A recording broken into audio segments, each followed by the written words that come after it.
Living in Maplewood Estates had been a dream come true. The neighborhood was picturesque, with rows of charming houses, each more inviting than the last.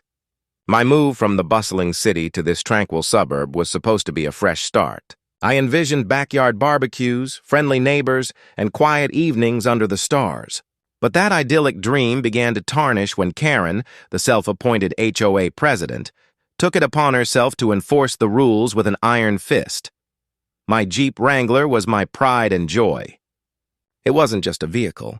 It was a symbol of freedom, my escape from the mundane. I'd spent countless weekends customizing it, adding a rugged roof rack, off-road tires, and a custom paint job in a deep forest green that made it stand out. But to Karen, it was just another eyesore violating the HOA's stringent guidelines. Chapter 2. The confrontation one sunny Saturday morning. I was working on my Jeep in the driveway, installing new LED lights to enhance my night adventures. The air was filled with the scent of fresh grass and blooming flowers. But that serenity was shattered when I heard Karen's voice behind me.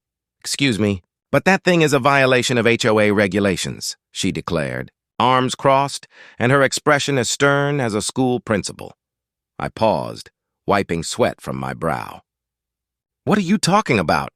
It's a Jeep. It's meant to look rugged. Rugged is one thing." "That's just a mess," she shot back, pointing at the gear strapped to the roof. "You need to clean it up or face fines." I could feel my blood pressure rising. "I'm not going to apologize for enjoying my vehicle. It's my property, and I'm allowed to customize it." Her lips thinned into a tight line. "We'll see about that."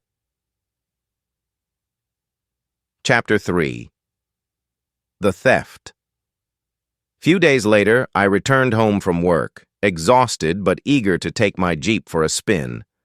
As I approached the driveway, my heart sank. My lock was cut and my Jeep was gone. Panic surged through me.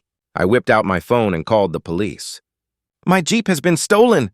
I just got home and the lock is cut." The dispatcher took my information and sent an officer to my location. While I waited, I decided to check the neighborhood security cameras, hoping they had captured something useful. To my shock, I found footage of Karen, scissors in hand, cutting my lock before driving off in my Jeep. Chapter 4. The revelation. I sat in disbelief, replaying the video. I couldn't believe she would go this far. I needed to act fast. I contacted Officer Daniels, the police officer assigned to my case, and shared the footage. "Your Jeep, you say? What kind of Jeep?" he asked, pulling out a notepad. "Just a regular Jeep Wrangler," I replied, frustration bubbling in my chest. "It has a police task force badge on the side.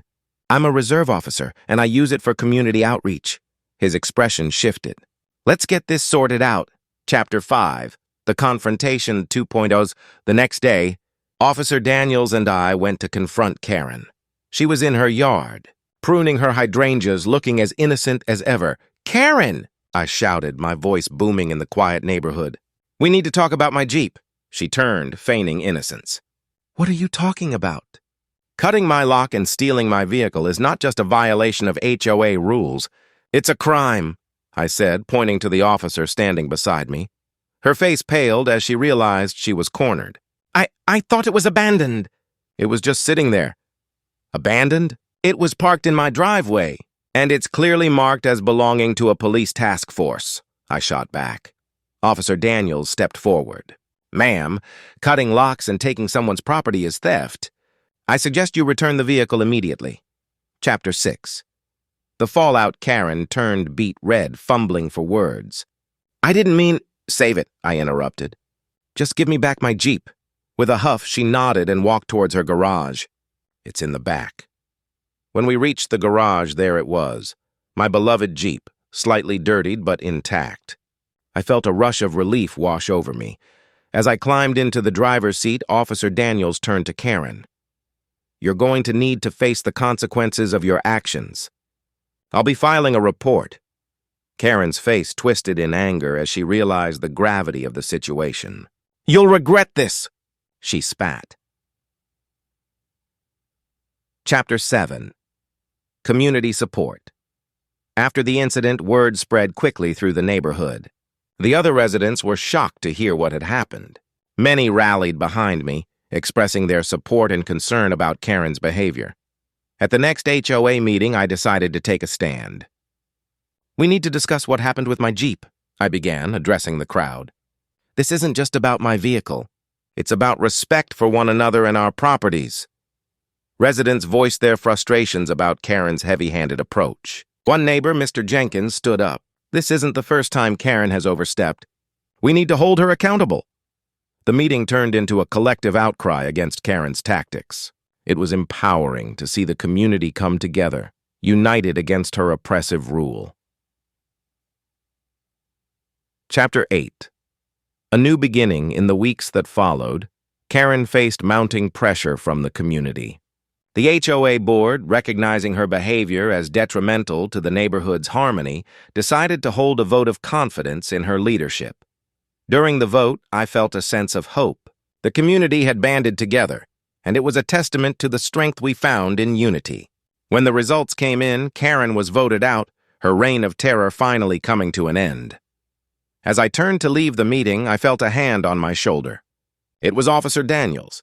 "You handled that well," he said with a smile. "Sometimes it takes a little chaos to bring about change." Chapter 9. Moving forward. With Karen gone, life in Maplewood Estates began to return to normal. The HOA shifted its focus back to building a sense of community, emphasizing unity and cooperation. My Jeep, once a pawn in Karen's game, became a symbol of resilience. I organized a neighborhood barbecue to celebrate our newfound freedom. As the sun set, neighbors gathered around, sharing stories and laughter. My Jeep, adorned with its police insignia, stood proudly in the driveway, a reminder of what we had overcome. In the end, it was more than just a vehicle. It was a testament to the lengths we would go to protect our community and each other. Chapter 10. The ongoing journey life in Maplewood Estates returned to a peaceful rhythm. I often took my Jeep on weekend adventures, exploring the nearby trails and mountains. Each time I drove through the winding roads, I felt a sense of freedom and adventure that I had longed for. One weekend, I decided to lead a community hike, inviting neighbors to join me on a trek through the nearby hills. As we climbed, I shared stories about the land, its history, and the importance of preserving our natural spaces. The camaraderie was palpable, and I felt grateful for the connections I had forged. Chapter 11. The unexpected encounter one Saturday. While parked at the trailhead, I noticed a fellow hiker eyeing my Jeep. It was a fellow reserve officer, Sarah, who had just moved to the area. I approached her, intrigued. "Nice Jeep," she said, admiring its features. "I didn't know we had a police task force around here," I chuckled. "I'm actually a reserve officer.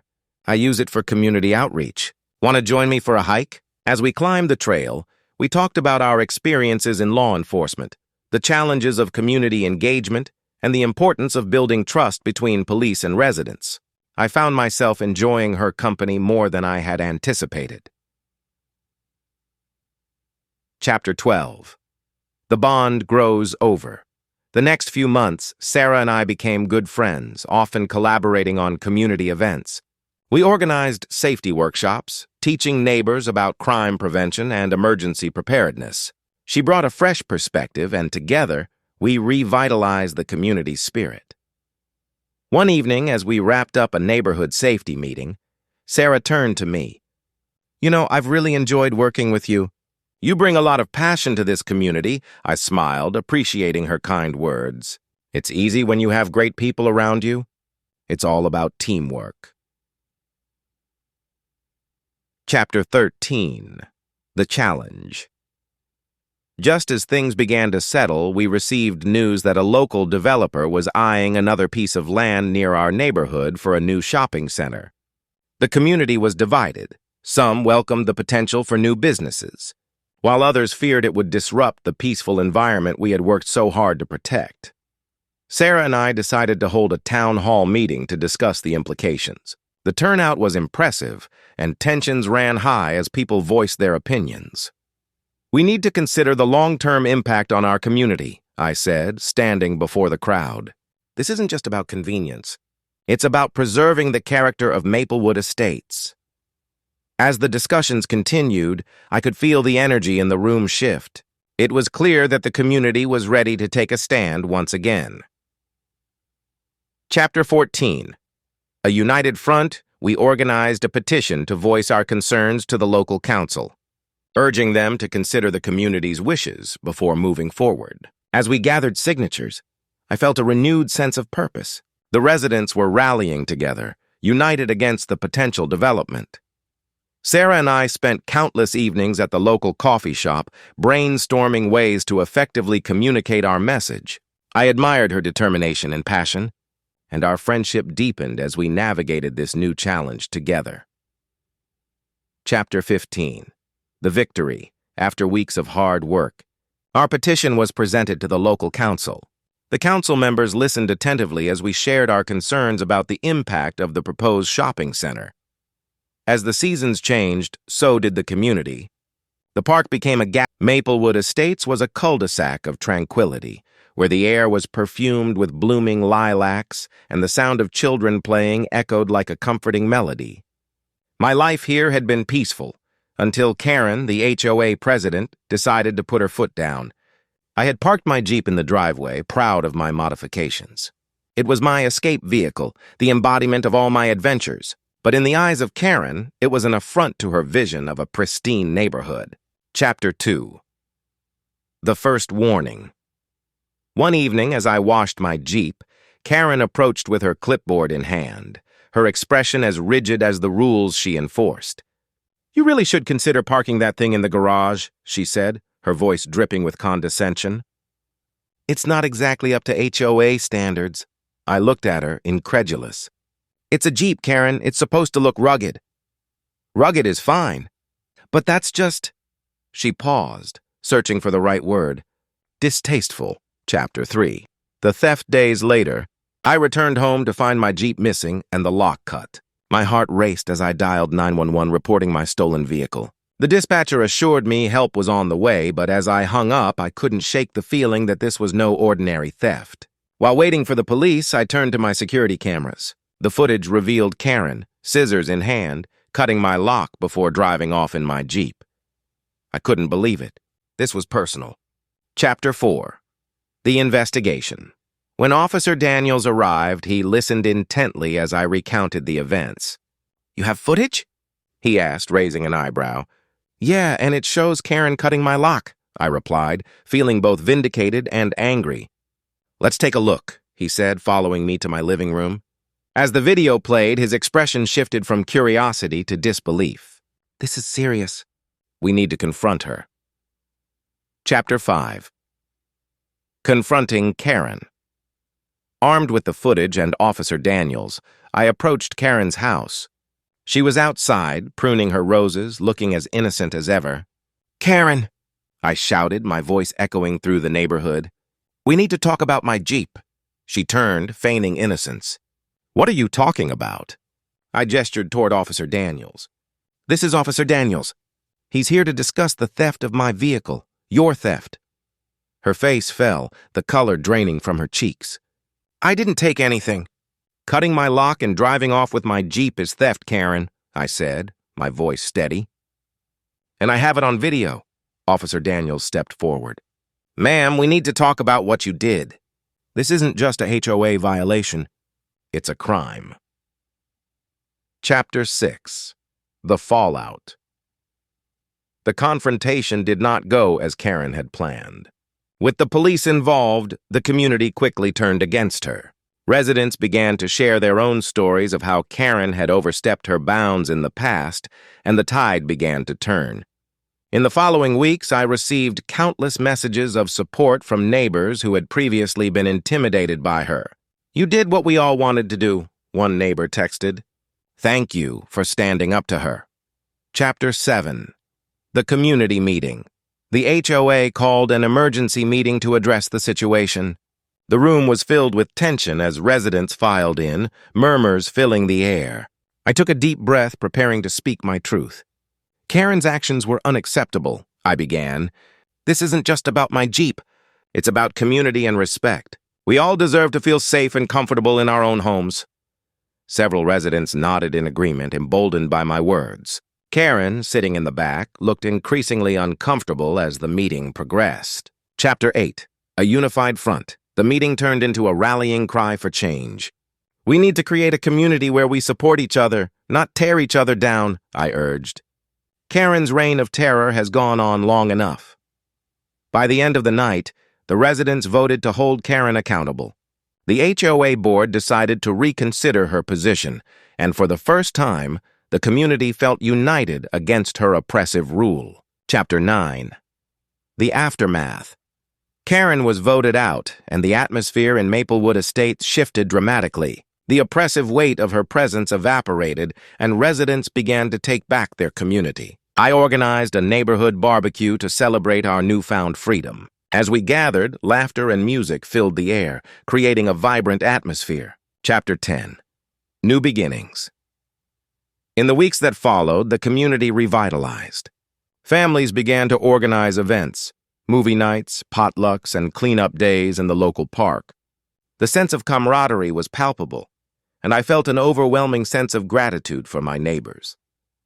During one of our cleanup days, I noticed Sarah, a new resident who had just moved in. She was energetic and friendly, and we struck up a conversation while picking up trash along the creek.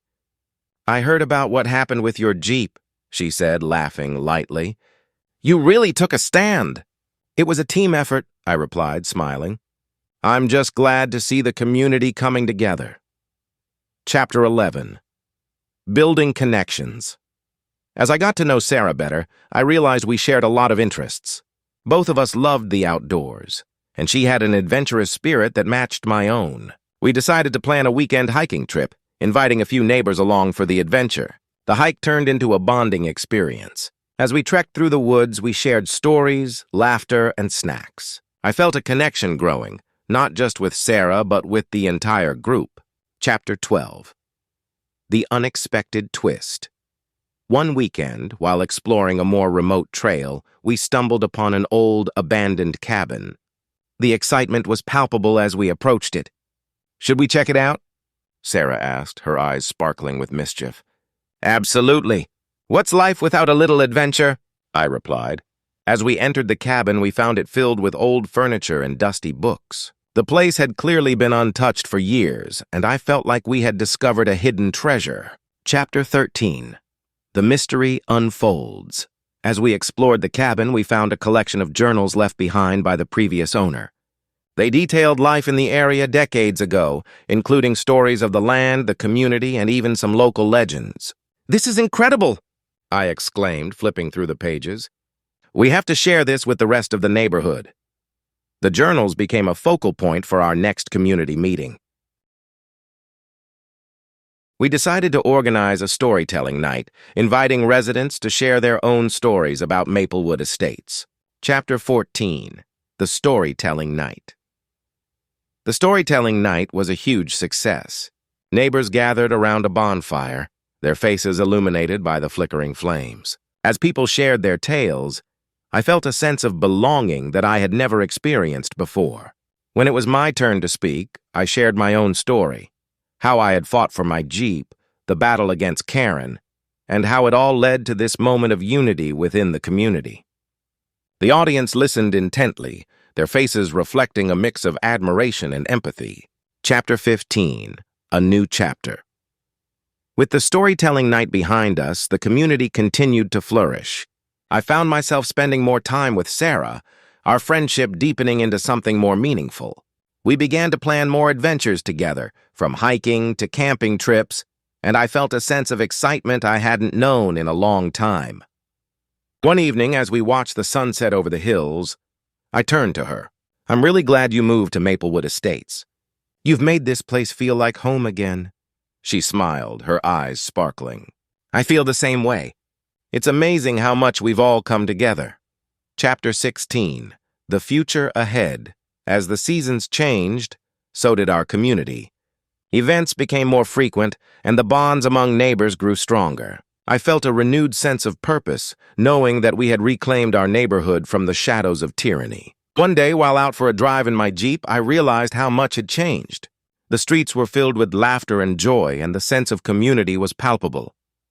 My Jeep had become more than just a vehicle. It was a symbol of resilience and unity. Chapter 17. The Legacy. Years later, as I sat on my porch, I looked out at the neighborhood.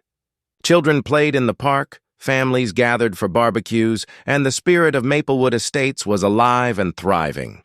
I thought back to the challenges we had faced, how a simple act of defiance had sparked a movement. The Jeep, once a source of conflict, had become a catalyst for change. As I took a sip of my coffee, I felt a sense of pride wash over me. We had built a community that valued respect, friendship, and unity. And as I watched Sarah walking toward me, I knew that together we could face whatever challenges lay ahead. In the end, the story of Maplewood Estates was not just about a Jeep or an HOA president. It was about the power of community, the strength of friendship, and the legacy we would leave for generations to come. So did the community. The park became a gathering place, a hub of activity.